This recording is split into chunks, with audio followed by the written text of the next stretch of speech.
Ассалаумағалейкум, сәлем баршаңызға. Інжірдің адам ағзасына пайдасы.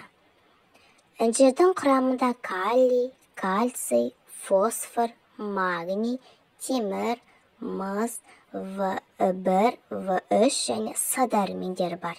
Сонымен қатар кептірілген інжір құрамындағы калий бойынша тек жаңғақтардан жоғары. Алмаға қарағанда құрамында темір көп.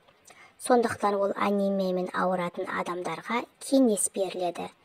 Жалпы інжір ыстық түсіретін және қабынуға қарсы қасиеттерге ие.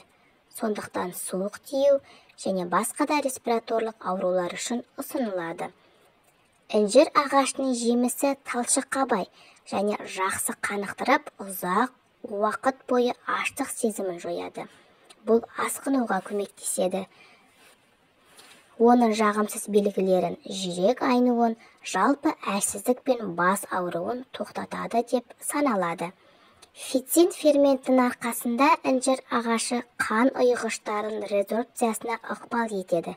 Жүрек соғысын қалыпқа келтіреді. Інжірде аз мөлшерде микроэлементтер бар, бірақ олар әсіресе мыс және В дәруменіне бай. Сондықтан олар ас қорытуды жақсартып, іш қатуды азайтады.